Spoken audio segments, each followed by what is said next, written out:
अगर हम वास्तुशास्त्र की बात करें तो घर में फालतू सामान, अलमारियों में फालतू कपड़े जो हमारे काम ही नहीं आते। बड़ा फ्रिज ले लिया कि भाई छोटे में सामान नहीं आता, लेकिन वो भी इतना भर गया कि उसमें भी अब ज़रूरी सामान रखने की जगह नहीं। बहुत सारे ऐसे जूते चप्पल जो हमारे काम ही नहीं आते लेकिन ठीक लगते हैं देखने में। और यही नहीं, ऐसी घर में बहुत सारी फर्नीचर वाली चीज़ें होती हैं जो जगह जगह पड़ी होती हैं, जो हमारे काम नहीं आते। और सालों पुराना ऐसे कोई बहुत सारे डेकोरेटिव आइटम्स होते हैं जो दीवारों पे लगे हैं, कहीं रखे हैं, फूलदान जो फीका पड़ गया है कलर, ऐसा भी हो जाता है, या हमारा मन भर चुका है लेकिन फिर भी वो अपनी जगह घेरे हुए हैं। तो दोस्तों, ये सारी जो चीज़ें होती हैं ना, ये हमारे घर में निगेटिविटी क्रिएट करते हैं, और थोड़ी बहुत नहीं, बहुत ज़्यादा, ऐसा वास्तु कहता है। और अब यहाँ पे ये प्रश्न उठता है कि क्या ये सच है? एक्चुअली सच है दोस्तों।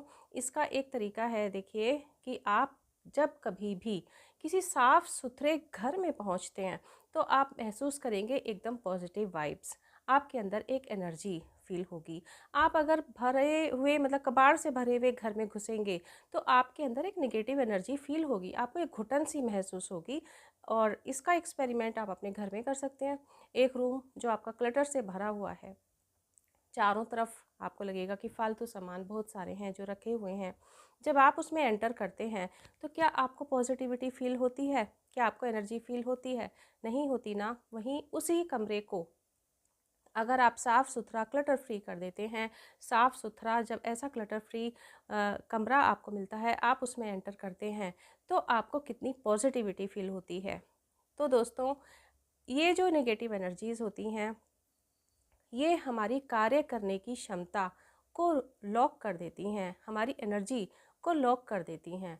फिर आखिर करें क्या? कैसे इन चीज़ों से निजात पाएँ? क्योंकि सारा कुछ एकदम से कैसे हटाएँ, कैसे, मतलब सारा घर व्यवस्थित करें, सब बड़ा मुश्किल सा लगता है। तो उसी का ही मैं बहुत ईज़ी सॉल्यूशन आज आपके सामने लेकर आई हूँ। हेलो दोस्तों, कैसे हैं आप लोग? स्वागत है आपका आपके अपने चैनल में। दोस्तों, आज की जो ये दुविधा है ना, कि घर छोटे और सामान ज़्यादा, तो ये हमारी जो एनर्जी है उसको बहुत बुरी तरह प्रभावित करते हैं, ख़राब करते हैं। और हमें पता ही नहीं चलता, हमें उन चीज़ों की आदत सी पड़ जाती है, लेकिन इनडायरेक्टली वो एक्चुअली हमारे घर के वास्तु को पूरी तरीके से बिगाड़ देते हैं। तो दोस्तों, आज मैं उसी का सॉल्यूशन लेके आई हूँ, लेकिन आपको वीडियो देखना होगा शुरू से एंड तक बिना स्किप किए। अगर चैनल पर नए हैं तो प्लीज़ सब्सक्राइब कर लें, और हाँ, बेल आइकन को भी प्रेस कर लें, क्योंकि उसी से तो ज़रूरी नोटिफिकेशंस आप तक पहुंचते हैं। सभी बिजी हैं ना आजकल, तो ऐसा क्या किया जाए कि हमारा टाइम लगे बहुत कम, एनर्जी लगे बहुत कम, और हमारा घर क्लटर फ्री, व्यवस्थित, सुंदर बन जाए, और जिसमें घुसते ही, जिसमें रहते समय आपको एक पॉजिटिव एनर्जी फील हो, और कोई जब गेस्ट आए ना आपके घर तो वो भी कहें, भाई वाह क्या बात है। तो दोस्तों, आज मैं वही कुछ ऐसी बहुत आसान आदतें आपके साथ शेयर करने वाली हूँ कि जो समय तो लेंगी कुछ भी नहीं, ना के बराबर, लेकिन बहुत जल्दी आपका घर हो जाएगा क्लटर फ्री, सुंदर और व्यवस्थित। दोस्तों, सबसे पहली हैबिट शुरू करते हैं सुबह को सोकर उठते ही। दोस्तों, सोकर उठते ही सबसे पहला काम जो हमें करना है वो यही कि हमें अपना बेड ठीक करना है। जो चादर है, जो ओढ़ने की, बिछाने की, उसको तह कर दें, अच्छे से झाड़ दें। बिस्तर, अपना चादर जो है बिस्तर की, वो अच्छे से झाड़ के बिछा दें। अपना बेड आप व्यवस्थित करेंगे, इसमें आपको 2 मिनट से ज़्यादा का टाइम नहीं लगेगा। अभी तक आप सुन तो बहुत बार चुके हैं, लेकिन आपने अभी तक शुरू नहीं किया है, तो अब से करके देखिए। आपको लगेगा कि जहाँ घर के इतने काम होते हैं कि ये भी काम हो जाएगा, इसे सुबह ही सुबह हम करें, उससे ऐसा क्या फ़र्क पड़ेगा। दोस्तों, करके देखिए। जब ऐसा व्यवस्थित बेड आप सोकर उठते ही देखते हैं ना, तो आपके मन में पॉजिटिव एनर्जी फील होती है, आपको अच्छा लगता है, देख के सुकून महसूस होता है, और ये एक अच्छे दिन की अच्छी शुरुआत हो जाती है। दोस्तों, आपको सिर्फ 10 मिनट रोज़ाना देना है, और आप चाहे होम मेकर हैं, चाहे आप, मतलब जेंट्स हैं, चाहे लेडीज़ हैं, सबको करना चाहिए ये काम। तो आप सिर्फ 10 मिनट का टाइम दें। कोई एक कोना पकड़ लें छोटा सा, और उसको आप देखें कि वहाँ कुछ फालतू सामान है तो उसे हटा दें, और उसे हाथ के हाथ साफ़ कर दें। देखिए, 10 मिनट देना कोई ज़्यादा नहीं है, और इसी से धीरे धीरे करके आप देखेंगे कि आपका घर क्लटर फ्री हो जाएगा, साफ़ सुथरा हो जाएगा। एक ही दिन में अगर हमने सब कुछ फैला लिया ना, तो ये सचमुच बहुत ही मुश्किल काम हो जाएगा और ऐसा हो जाएगा कि आपको रोना आ जाएगा कि अब इसको पूरा कैसे किया जाए। जैसे मेरा जो वीडियो शूट करते समय ट्राइपॉड है या जो लाइट है या माइक वगैरह जो भी सामान है ना, तो मैंने उसमें नोटिस किया कि कहीं-कहीं धूल है। तो वो जिस कोने में रखे रहते हैं, मैंने उन सब को मतलब अपने ये जो माइक और ये ट्राइपॉड, लाइट वगैरह है, इन सबको पोंछा और उस कोने को भी मैंने पोंछ दिया। ये सब करने में मुझे यकीन मानिए घड़ी में देख के मैंने किया, मुझे 4 से 5 मिनट का टाइम सिर्फ लगा था। तो इस तरीके से एक कोना साफ़ हो गया जो हमें ऑब्वियसली पॉजिटिव एनर्जी देता है। हम कुछ अच्छा देखते हैं, हमें अच्छा फ़ील होता है, कुछ हम ख़राब देखते हैं, हमें ख़राब फ़ील होता है। यही होती है पॉजिटिव एनर्जी और नेगेटिव एनर्जी। इस तरीके से आप थोड़ा-थोड़ा करके रोज़ाना करेंगे ना, तो आपका घर सुंदर और व्यवस्थित हो जाएगा। अब दोस्तों आते हैं फ्रिज के ऊपर। देखिए ऐसे अभी बहुत सारी फैमिलीज़ हैं देखिए जिनके पास अभी छोटा फ्रिज है, मेरे पास भी छोटा ही फ्रिज है और लेकिन सामान उसमें रखने की हमें मतलब ज़्यादा ज़रूरत होती है, तो जगह कैसे बनाएं, इसके लिए कुछ छोटे छोटे टिप्स हैं। आप छोटे फ्रिज को भी बड़े फ्रिज की तरह यूज़ कर सकते हैं। जी नहीं, मैं ऑर्गेनाइज़र्स खरीदने की बात बिल्कुल भी नहीं कर रही हूँ। एक्चुअली ज़्यादा ऑर्गेनाइज़र्स खरीदने के तो पक्ष में मैं बिल्कुल भी नहीं रहती हूँ। देखिए हमें करना क्या है, पहले तो जो भी हमें सब्जियां फ्रिज में रखनी होती हैं उनके जैसे जो भी पालक है या जो भी हरी सब्जियां होती हैं उनके डंठल काट के आप पहले ही अलग कर दें। या जैसे गोभी होती है ना, तो उसके इतने सारे स्टेम्स होते हैं, उनको भी सबको हटा के आप रख दें। और ये आपके हेल्थ के लिए भी अच्छा है, आपका फ्रिज भी साफ़ रहेगा क्योंकि उनमें काफ़ी सारी मिट्टी लगी होती है, तो वो साफ़ भी हो जाएंगी। मटर है जैसे, तो आप उसे छीलकर उसके दाने निकाल के रखें फ्रिज में। इस तरह से काफ़ी कम जगह में काफ़ी सारी सब्जियां आपकी रखी जा सकती हैं। और एक और चीज़ दोस्तों, अक्सर क्या होता है कि हम जब कोई सब्जी बनाते हैं, दाल बनाते हैं या हम आटा गूंथते हैं, तो कई बार थोड़ा सा बच जाता है।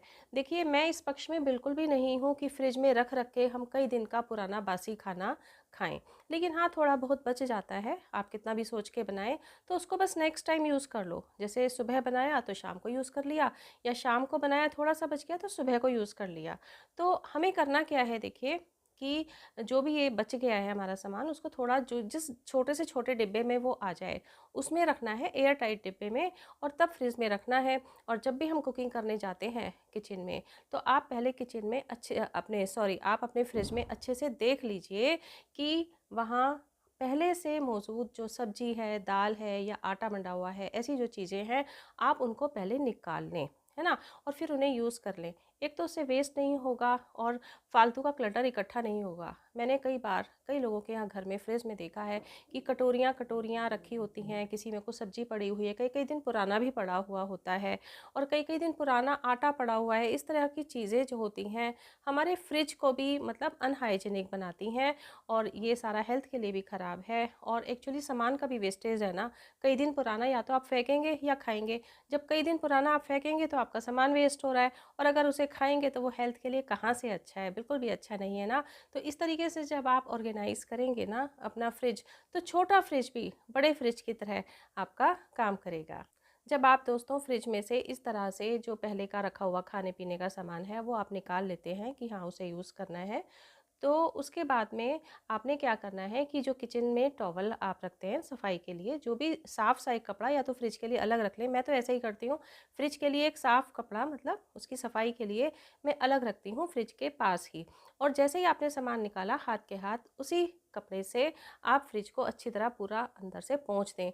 दोस्तों 2 मिनट से ज़्यादा का टाइम इसमें नहीं लगता है। आपके फ्रिज में स्पेस भी बना रहेगा, आपका फ्रिज साफ सुथरा रहता है। कहते हैं ना युद्ध स्तर पर जो एक सफाई का कार्यक्रम चालू होता है फ्रिज का, इतना सारा सामान भरा होता है, वो सारा निकालना फिर वो सारा साफ करना, मेरा वो सब नहीं होता। मैं उसे सिर्फ साल में एक बार दिवाली से पहले करती हूँ।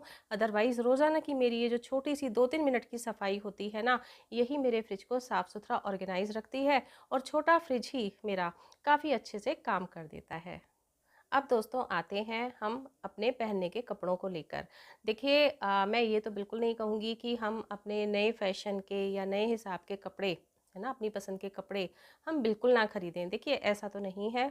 हाँ इतना कह सकते हैं कि जो आप जब भी कोई ड्रेस लेने जाएं नए फैशन का या कुछ भी जो आपको पसंद आ रहा है तो ख़रीदें ज़रूर, लेकिन एक ही खरीदें, एक साथ कई ड्रेसेस एक ही फैशन की खरीदने में कोई फ़ायदा नहीं है। एक तो ये चीज़ हो गई। अच्छा, हमारी जो वार्डरोब होती है कपड़ों की, स्पेशली महिलाओं की बात करूँ तो मैं उनके साथ तो ये समस्या सबसे ज़्यादा ही होती है ना, तो आप देखेंगे कि अलमारियों में आपके इतने सारे कपड़े भरे हुए हैं, बहुत सारे कपड़े भरे हुए हैं। उसमें 40-50% तो कपड़े वो हैं जो आपको मतलब पहनने में काम नहीं आते, कई साल से आपने पहने ही नहीं हैं। और जब आप उन्हें देखते हैं तो आपका उन्हें पहनने का भी मन नहीं करता, लेकिन वो अच्छी हालत में भी हैं। तो भाई ऐसी कंडीशन में जो कई साल से पहने हुए भी नहीं हैं, तो आप उन्हें कहीं डोनेट कर दीजिए। आपकी जो अलमारी है उसके स्पेस की बहुत कीमत है, तो वो स्पेस आपका बच जाएगा। और हाँ, कुछ ऐसे कपड़े होते हैं, देखिए दिन पर दिन थोड़ा सा वेट तो गेन इन जनरल होता ही है। तो हमारी कई साल पुरानी बहुत पहले की कोई ड्रेस होती है, तो हमें लगता है कि अरे हम पतले हो जाएंगे जब तब हम उसे पहनेंगे। नहीं दोस्तों, ऐसा नहीं होगा। मतलब पतले हम हो भी जाएंगे, ठीक है, हमने फिटनेस पे ध्यान दिया और हमारा वेट पहले जैसा हो गया, लेकिन देखिए फैशन चेंज होता रहता है। इस बात के चांसेस बहुत ही कम है कि वो पुरानी कोई ड्रेस आप उसे अब दोबारा पहनेंगे। हाँ, साड़ियों की बात अलग होती है, तो उसमें तो साइज़ का वैसे भी कोई इशू नहीं होता है। तो वो तो मैं कहती हूँ कि जो पुरानी साड़ियाँ होती हैं वो बहुत अच्छी होती हैं, जैसे सिल्क साड़ी हो गई, तो आप उन्हें ही रीयूज़ करें। नई नई खरीदने से पहले आप अपना एक बार कलेक्शन देखें अपनी साड़ीज़ का, और उनमें से ही कोई चूज़ करें। मैं भी दोस्तों अपनी 25 साल पुरानी साड़ी भी बहुत शौक के साथ, खुशी के साथ पहनती हूँ। दोस्तों, ये जो कई कई साल पुराने हमारे कपड़े भरे होते हैं ना अलमारियों में, जो हमारे पहनने के काम में नहीं आते, तो ये एक्चुअली हमारे घर के वास्तु को बहुत ज़्यादा ख़राब करते हैं, निगेटिव एनर्जी हमारे अंदर भरते हैं। देखिए, विश्वास नहीं होता तो आप एक चीज़ देखिए, आपकी सपोज़ अलमारी पूरी तरीके से भरी हुई है, आपने कोई नया कपड़ा ख़रीदा तो इवन उसे रखने के लिए भी आपको 4 बार सोचना पड़ेगा कि इसे कहाँ रखें। हैंग करें तो भी जगह नहीं है, वैसे रखें तह बना के फोल्ड करके तो भी जगह नहीं है। तो आपके मन में एक पॉजिटिव एनर्जी आ रही है कि नेगेटिव एनर्जी आ रही है? नेगेटिव एनर्जी आ रही है ना, आपको तकलीफ हो रही है, टेंशन सा हो रहा है कि यार इतना सारा भरा हुआ है अलमारी में कपड़े, हम क्या करें। तो वहीं अगर आपकी अलमारी में जो कपड़े हैं वो काम में आने वाले ही हैं, सारे यूज़फुल हैं, कोई वेस्ट नहीं है, तो आपको अपनी अलमारी ऑर्गेनाइज्ड मिलेगी, उसमें स्पेस भी मिलेगा कोई नया कपड़ा रखने के लिए। तो देखिए आपको खुशी होगी ना, एक अच्छी पॉजिटिव एनर्जी आपको महसूस होगी। यही नहीं दोस्तों, बाथरूम्स में मैंने अक्सर देखा है कि जगह जगह छोटे छोटे साबुन के टुकड़े पड़े होते हैं, वॉश बेसिन में पड़े होते हैं, या जो आपका सोप केस है उसमें पहले के छोटे छोटे टुकड़े साबुन के बचे होते हैं, उसी में ही हम नया साबुन रख लेते हैं। नहीं दोस्तों, ऐसा करना बिल्कुल भी उचित नहीं है। ये भी हमारे घर के वास्तु को ख़राब करता है, हमारे मन की जो दशा होती है उसे ख़राब करता है, हमारा जो स्ट्रेस लेवल होता है उसको इंक्रीज़ करता है। तो हमें वो छोटे छोटे साबुन के जो टुकड़े हैं, अगर आप उन्हें किसी तरीके से रीयूज़ कर सकते हैं, जैसे कि बहुत सारे लोग वॉशिंग मशीन में डाल देते हैं या ऐसे, अगर वो हो सकता है, मैंने तो किया नहीं, मैं लिक्विड सोप यूज़ करती हूँ, लेकिन अगर ऐसा कुछ हो सकता है तो यूज़ कर लें, अदरवाइज़ वो बहुत छोटे टुकड़े होते हैं तो आप उन्हें फेंक दें। अगर कुछ घर में आपके ऐसे डेकोरेटिव आइटम्स हैं जो बहुत पुराने हो चुके हैं, फूलदान हैं ऐसे, या कोई भी आपने वॉल पेंटिंग लगाई हुई है, कोई वॉल हैंगिंग लगाई हुई है, बहुत पुरानी हो चुकी है, अब आपका मन भी भर चुका उसे देखने से, तो आप उसे भी हटा दीजिए। ये भी आपके मन के ऊपर कोई अच्छा प्रभाव नहीं डालते, बल्कि बुरा ही प्रभाव डालते हैं। अब दोस्तों, इस बात को हम कैसे भूल सकते हैं, जो सबसे इम्पोर्टेंट बात है वो क्या, कोई भी सामान आप यूज़ करें उसे वापस अपनी जगह रखें। ये घर में हर मेंबर को समझाएं और उनको प्रेरित करें ऐसा करने के लिए। नहीं तो जगह जगह फिर क्या होता है कि ये सामान नहीं मिल रहा, वो नहीं मिल रहा, और उसे ढूंढने के लिए जो पहले की लगी लगाई अलमारियां होती हैं उनको भी ख़राब कर दिया जाता है। टाइम वेस्ट होता है वो अलग, और घर में कई बार तो इन्हीं छोटी छोटी बातों के ऊपर लड़ाइयाँ भी हो जाती हैं। और हर चीज़ के लिए एक फिक्स्ड जगह भी होनी चाहिए, चाहे वो कितनी छोटी सी चीज़ हो, चाहे वो कितनी बड़ी चीज़ हो, चाहे किचन की आइटम हो, जैसे किचन में बर्तन होते हैं, मतलब किचन तो बहुत ज़्यादा भरा हुआ होता है, हम सभी लोगों का छोटा छोटा इतना सारा सामान होता है, तो हर सामान की, हर डिब्बे की एक फ़िक्स जगह होनी चाहिए, और जैसे ही उस सामान को हम यूज़ करें उसे उसी जगह वापस रख देना चाहिए। अब दोस्तों, ये तो मैं बिल्कुल नहीं कहूँगी कि हाँ आप शॉपिंग बिल्कुल ही बंद कर दें। जो भी आपको, देखिए हमें अपनी लाइफ में प्रोडक्टिविटी को भी तो बढ़ाना होता है ना, तो कुछ चीज़ें होती हैं जो हमारे मन को बहुत अच्छी लगती हैं, चाहे वो हमारे पहनने के कपड़े हैं, चाहे कोई फुटवियर है या कोई डेकोरेटिव आइटम है, तो ठीक है, एक हद तक उसको आप खरीदें, लेकिन हाथ के हाथ जो पुरानी चीज़ें हैं उन्हें भी हमें निकालते रहना है। हाँ, एक चीज़ और है, एडवांस में पहले से ही बिना ज़रूरत के बहुत सारी बेडशीट्स ले लेते हैं कई बार ना, कि कई बेडशीट्स ले ली, या आपको ज़रूरत नहीं है उस चीज़ की, अभी से टॉवल्स ला के रख लिए। देखिए आजकल हर चीज़ अवेलेबल है, आप एक दिन, इवन ऑनलाइन भी अगर आप कोई सामान मंगाते हैं तो 1-2 दिन में वो सामान भी आपके पास आ जाता है।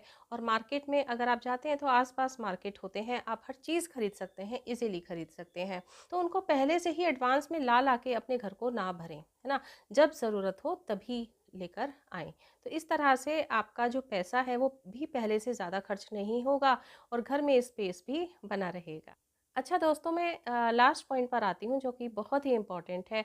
मैं ये कहना चाहती हूँ कि अपने घर में किसी भी कोने में लेयरिंग ना होने दें। अब ये लेयरिंग से क्या मतलब है? देखिए धूल की जो है लेयर्स, लेयर्स पर लेयर्स चढ़ती चली जा रही हैं। आप अगर एक दिन साफ़ नहीं करते हैं तो उसके ऊपर एक लेयर आ जाती है। आप एक और दिन नहीं साफ़ करते हैं तो उसके ऊपर एक और लेयर आ जाती है। इस तरह से लेयर्स पे लेयर्स होती चली जाती हैं, जो हमारे लिए सफाई करना काफ़ी मुश्किल हो जाता है।